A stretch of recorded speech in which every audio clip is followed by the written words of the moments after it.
Hola, ¿qué tal, estimadas amigas, estimados amigos? Mi nombre es Francisco Trejo, soy un poeta originario de la Ciudad de México y bueno, me siento muy honrado de formar parte de esta tercera Feria Universitaria del Libro de la Universidad Juárez del Estado de Durango, en cuya eh, edición la Universidad Autónoma de la Ciudad de México es invitada de honor. Me siento muy contento de poder presentar este libro que se va a publicar en coedición con estas dos universidades. El libro se titula Penélope frente al reloj. Y bueno, me acompañan aquí dos amigas muy queridas, amigas poetas, Odette Osorio Orduña, de México, y Valeria Guzmán Pérez, de Ecuador. Vamos a iniciar esta presentación con la participación de Odette Osorio. Odette, te cedo la palabra. Muchas gracias, Francisco. Bueno, yo preparé un pequeño texto que voy a leer a continuación. Empiezo. Escribo esto después de leer 3 veces la nueva edición de Penélope frente al reloj.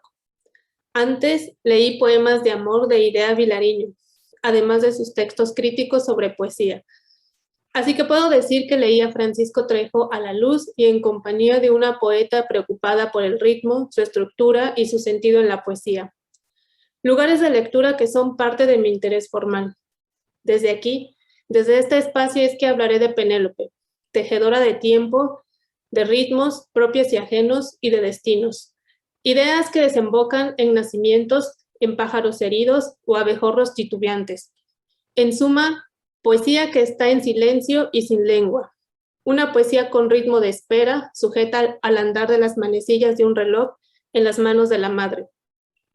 Expresa Vilariño en la masa sonora del poema que, y cito, el objeto poético está en las antípodas de lo caótico y de lo informe, y que lo esté es una condición sine qua non. Este objeto es, antes que nada, un objeto sonoro. Está hecho físicamente de sonidos. Fin de la cita. Ya con frecuencia, Trejo nos dice una y otra vez que su poesía nace del soplo del ruido, anunciando con ello no solo su efecto sobre el lenguaje, lo titubeante, el llanto, el canto nostálgico, la espera, el pulso descompuesto, las lágrimas, sino su herencia discontinua, un atavismo, sí, de la luz, pero también de las formas del ritmo, de la vida misma y de su lengua. El ritmo poético anterior a él, el que lo forma como hacedor de lo poético, deja sus huellas en los epígrafes del libro, entre los que están Otto Raúl González, Octavio Paz, Abigail Bojorquez, César Vallejo y Juan Sánchez Peláez. Maestros de la composición del sentido, del sujeto y de la dimensión de su destino. En todos ellos detectamos que el ritmo no corresponde a una noción semántica, sino a una estructura, a unas configuraciones particulares que se apoyan en lo que se mueve. La organización, ya no de las palabras en la oración, sino la actividad del poeta en y contra una historia, una cultura, una lengua. Por lo tanto, el sentido de lo poético es una actividad del poeta, hacedor de lo poético, como dije, y si esto es así, el ritmo es, entonces, una organización del sentido en el discurso. Luego, el ritmo es la configuración u organización del poeta en su discurso. En Penélope frente al reloj, el poeta es comparable al origen de la búsqueda del sentido, del ritmo, pues, buscándolo como si estuviese escondido entre el discurso como agua para el trigo, en el sumario de los ciegos, o en las cartas con remitentes que son sombra de otros o de él mismo. El poeta moviéndose entre su lengua, la madre y su destino de poeta. Penélope frente al reloj es una composición que muestra no estar hecha únicamente de signos, sino de ritmos, de tejidos del cuerpo y del movimiento de éste a través del tiempo, del recuerdo, de las lamentaciones y a veces de remordimientos. Decía Diderot en la carta sobre los sordos y mudos, hablando de cartas, que el discurso ya no es solamente un encantamiento de términos enérgicos que exponen el pensamiento, sino que es todavía un tejido, y hay que estar casi en estado de crearlo para sentirlo fuertemente. Así, el poeta, que es un ritmo porque lo busca, lo provoca, lo hace o lo forma, canta, y cito, soy la cólera de los océanos, Soy el líquido que colma los mundos de sustancia. Soy la huella del lodo, los oscuros de la calle, de la vida y el tufo de la noche. Soy el chorro, soy la lluvia. Fin de la cita. Hablo de Penélope frente al reloj como composición porque además de haber leído el poemario luego de dialogar con Idea Vilariño, me topé con un artículo que habla sobre la Quinta Sinfonía de Beethoven, también llamada Sinfonía del Destino.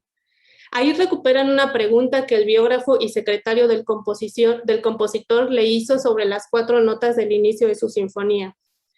Beethoven respondió, así llama el destino a la puerta. Así me figuro preguntando a Francisco Trejo, amigo y colega, por esos versos que abren su poemario. Lo cito. Nací primero en las ideas de mi madre.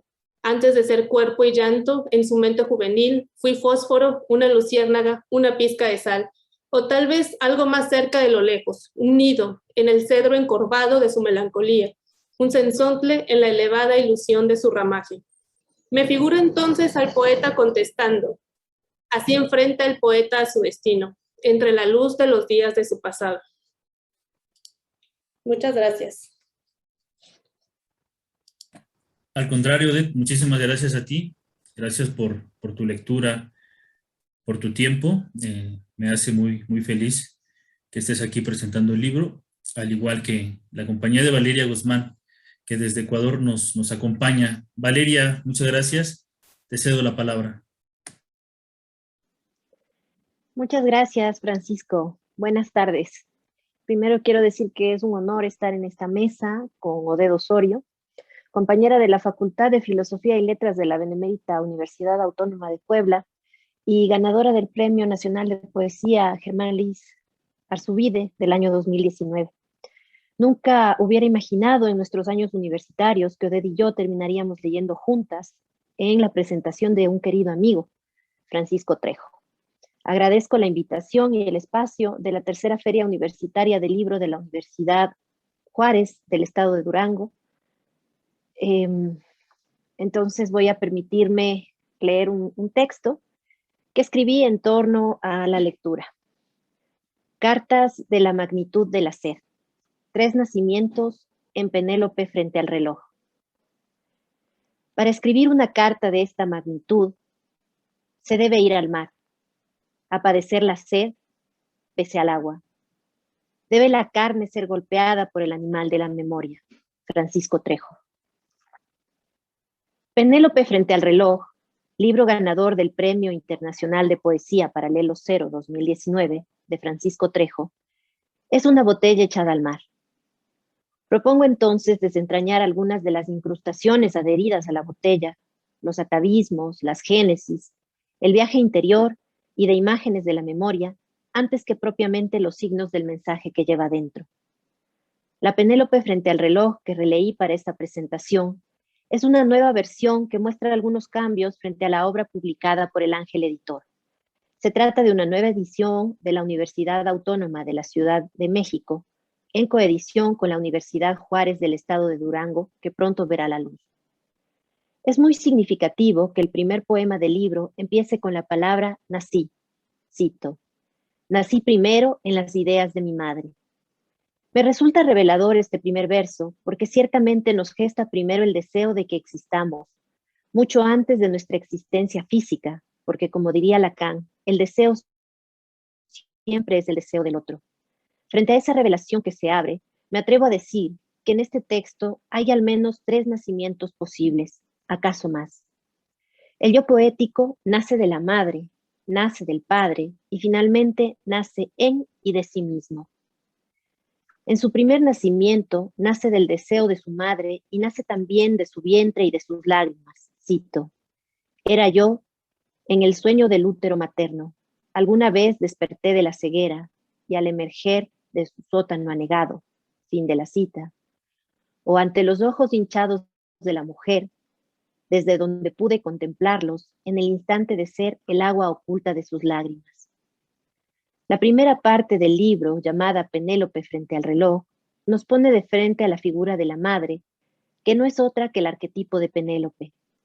Penélope, la de la interminable espera, Penélope, que siempre es Penélope astuta contra el tiempo, Penélope suspendida en el instante, Penélope de las dilaciones. ¡Qué imagen poderosa! Penélope existe y existirá perpetuamente en el pensamiento divino, como querría Platón, porque los mitos se tejen y se destejen, como cuenta la leyenda que hacía Penélope. Tejía el sudario durante el día y astutamente lo destejía por la noche. Sentada en el telar, movía la lanzadera y trenzaba un engaño salvador que cada mañana volvía a empezar. Y decir que Teresa es Penélope misma no es otra cosa que una actualización del mito, su inscripción en el universo íntimo. Asimismo, Teresa va tejiendo la vida, cito. Escuché que mi madre trabajó en una fábrica de relojes cuando estaba embarazada de mi vida.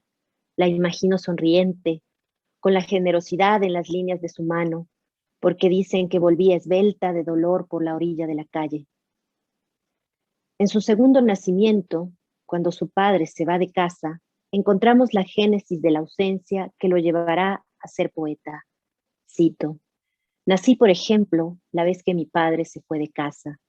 El padre se marcha, deja en su lugar la ausencia. La escritura aparece allí donde no está el objeto amado, como un sostén para aferrarse a la vida. Por eso Francisco aprende pronto a escribir, porque el único puente lo constituyen las palabras, las cuales, paradójicamente, existen solo para nombrar lo que no está. Así, las cartas que recibe la madre aparecen en el lugar del padre. Las cartas son su representación, un símbolo borroso de la presencia paterna. Cito, por eso quise escribir pronto, para expresar este dolor con cartas dirigidas a la sombra de mi destinatario, e ir construyendo una ausencia, la misma que soy escondido en borrosos caracteres. Otro asunto interesante es que al marcharse el padre olvida, aunque la voz poética no sabe si es olvido, un libro de mitologías. Solo que todo acto fallido implica el deseo, pues no es otra cosa que una traición del inconsciente del propio sujeto. El libro pudo haber sido la Odisea, Edipo Rey o acaso una genealogía de los dioses. Pero como soy lexicógrafa, quisiera creer que su padre, antes de marcharse, olvidó un diccionario de mitos, es decir, un puñado de mitos que le dejó a la voz poética como herencia frente a los embates del mar y del viaje que es la vida misma. A final de cuentas, un diccionario es siempre una porción del mundo, y ese conjunto desgajado de entradas sin conexión aparente, que son retazos de un laberinto donde reposa una porción perdurable de la sabiduría humana, constituye un regalo invaluable, cito. Pero más que vestido, yo encontré mi propia piel en un libro de mitología griega que olvidó mi padre al irse de casa. ¿Olvidó? No lo sé. A veces pienso que lo dejó en mis manos a propósito, para advertirme de su larga travesía por la garganta del mar. Si, como decía Ortega y Gasset, yo soy yo y mi circunstancia, y si no la salvo a ella, no me salvo yo. El yo poético desembarca de su segundo nacimiento en su tercer nacimiento, es decir, rompe con la figura del padre, ese proceso tan importante en la vida de todo sujeto, y conscientemente proclama, soy Telémaco, cito, es porque Telémaco soy yo, y vine a describir en la roca mi rotura. Es decir, soy yo el que va a escribir la historia de su propia vida. Para nacer en y de sí mismo, Francisco se vuelve poeta y desde la palabra y desde el poema se sitúa. Se forja como su abuelo herrero, se construye como su abuelo albañil. Entonces, desde este ser que nace en y de sí mismo, nos propone algunas revelaciones como ars poética, cito. Cada poeta tiene algo que decir sobre cómo llegó al mundo y sobre cómo llegó al verso en el que vive. O, cito, la poesía se demora en algunas ocasiones porque es larva, suspendida y muda en el zarzal y agoniza en el aire, como la lengua de un hombre en la horquilla con el sonido disecado. Penélope frente al reloj es, no podría serlo de otra manera, una larga epístola poética, o quizás sería mejor decir un hermoso conjunto de poemas epistolares, escritos desde una profunda redefinición del espacio de lo interpersonal. La carta, ese formato de escritura venido a menos, fue para nosotros, hablo por Francisco y por mí, quizá también por Oded, una generación al borde de muchos cambios, un soporte de escritura vital y entrañable. Y es que la carta es un género más íntimo que tiene una cercanía distinta a los mails, por ejemplo, y tiene agregado ese valor de la espera que la inmediatez de nuestra época nos ha arrebatado para siempre. Por eso, este libro nos exige detenernos. Va de vértigo en vértigo con los temas y está construido desde un ritmo moroso, suspendido, como una carta que se arroja al mar en una botella, cuyo lector y reacciones ignoramos. No quiero terminar este texto sin recordar aquella carta de Garcilaso escribiéndole a Boscán en verso blanco que inaugura la poesía epistolar de la lengua española, solo para decir que la poesía encuentra sus referentes y sus tonos e incluso sus soportes. Tampoco quiero terminar sin decir que Penélope frente al reloj es un libro sobre la nostalgia y que nada hay de arbitrario en Telémaco si la Odisea es la primera representación de la nostalgia en la literatura. Y que finalmente lo clásico del arquetipo mítico de Penélope se ha unido aquí con una forma neoclásica que es la poética epistolar. Los mitos y por lo tanto los clásicos seguirán vigentes, nos seguirán causando fascinación y vértigo, porque como decía Coetzee, lo clásico es aquello que sobrevive a la peor barbarie, aquello que sobrevive porque hay generaciones de personas, yo diría ahora como Francisco, que no se pueden permitir ignorarlo y por lo tanto se agarran a ello a cualquier precio. Muchas gracias. Muchísimas gracias, querida Valeria, por tu generosidad. Estoy muy contento de contar con la lectura de dos mujeres inteligentes, sensibles, a las que he admirado desde el momento en que las conocí. Y bueno, me tiene muy contento su presencia, me tiene muy contento la publicación de este libro que bueno, la mayor parte de los ejemplares que se publicaron en su primera edición se quedaron en Ecuador, que es donde obtuvo este premio de poesía. Entonces, me hace feliz la idea de poder compartirlo aquí en territorio mexicano con más personas y bueno, comenzar a darle difusión, ¿no? Como está ocurriendo en este momento. Es un libro muy importante para mi carrera, no solo porque obtuvo un premio importante, sino porque significa mucho también para mi persona. Desde que empecé a escribir poesía siempre quise hacer un homenaje a mi madre, esa figura que se quedó sola, ¿no? Ante la ausencia de mi padre, que tuvo que migrar a los Estados Unidos. Y bueno, esa anécdota del libro también, el libro que dejó mi papá es muy importante, ¿no? Que en efecto, pues era un diccionario de mitos griegos que aún conservo por ahí. Ya está un poco averiado, pero lo tengo y lo aprecio mucho. Y bueno, se ve todo esto, se ve reflejado en Penélope frente al reloj, ¿no? El paso del tiempo sobre todo. Ese ritmo también que menciona Odette, ¿no? Es ese ritmo del reloj que no se detiene, ese ritmo que angustia también y que nos va mostrando los cambios en nuestra persona, ¿no? Los cambios a nuestro alrededor.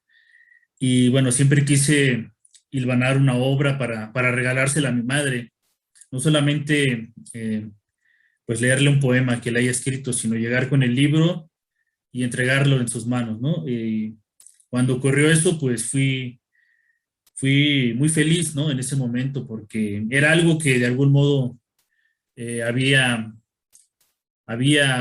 planeado, ¿no? Algún día, no sé, ganar un premio y entregarle el libro, y por fortuna se dio así. Y ahora, bueno, ya viene la reedición y con cambios sustanciales, yo diría. Es un libro que es una reedición que cuenta incluso con textos nuevos, ¿no? Y bueno, ya habrá tiempo de compartirlo. Ojalá que pronto haya alguna presentación presencial para poder compartir este universo de esta Penélope mexicana y un Telémaco mexicano. Para cerrar la presentación, me gustaría leer uno o dos textos del libro para ir pues dando a conocer esto, ¿no? Atavismos de la luz. Nací primero en las ideas de mi madre. Antes de ser cuerpo y llanto, en su mente juvenil fui un fósforo, una luciérnaga, una pizca de sal, o tal vez algo más cerca de lo lejos. Un nido en el cedro encorvado de su melancolía, un cenzontle en la elevada ilusión de su ramaje. Después vinieron otros instantes de la luz, los menos claros, los a medias. Nací, por ejemplo, la vez que mi padre se fue de casa y al salir sin su nombre, venció los vidrios del cuarto en sombra que era yo, en el sueño del útero materno. Alguna vez desperté de la ceguera y al emerger de su sótano anegado, con los dedos del sol en mi rostro, germiné de nuevo en 3 sonidos. Francisco, como el ausente, ante los ojos hinchados de la mujer, los más negros por fuera, teñidos por la prórroga del amor, y más azul cobáltico por dentro, desde donde pude contemplarlos en el instante de ser el agua oculta de sus lágrimas. Pero nací sobre todo, aunque me falten hoy pedazos, cuando mi padre atravesó, vuelto magma, la carne de mi madre, porque es lumbre su cuerpo, abrupta, incontenible, y su recuerdo un ardor que hace crepitar mi boca al nombrarlo, desde mi remota condición de leño quebradizo. Bueno, voy a cerrar con este otro texto que se titula Disfraz del extranjero. El nombre que tengo jamás ha sido mío, porque siempre fue de mi hermano mayor, que nació sin vida a los 5 meses y creció desde entonces como mata de ajenjo en el corazón de mi madre. Con su muerte, reconozco mi vacío en todos los retratos. A media luz, mi cara, con los rasgos misteriosos de mi padre. Mis amigos me observan y piensan que este cuerpo, como una olla llena de melancolía, soy yo, en la hora de las discretas mutaciones. Es Francisco, dicen, mientras ven los marcados lunares como un aspecto distintivo de mi rostro. Y como esas máculas sobre la piel, hay otras manchas que oscurecen de mí lo más profundo. Son mi carne y mi epidermis, el disfraz desajustado de mi alma. Estoy detrás de él, como detrás de la muerte de mi hermano. Bueno, finalmente me resta agradecer de nuevo a la Universidad Juárez del Estado de Durango, a la Universidad Autónoma de la Ciudad de México, al encargado de publicaciones de la UACM, que es el poeta José Ángel Leiva. Y bueno, un saludo para todas y todos. De nuevo, querida Valeria, querida Odette, muchísimas gracias por sus palabras. Las atesoro y bueno, espero que nos reunamos pronto. Un fuerte abrazo.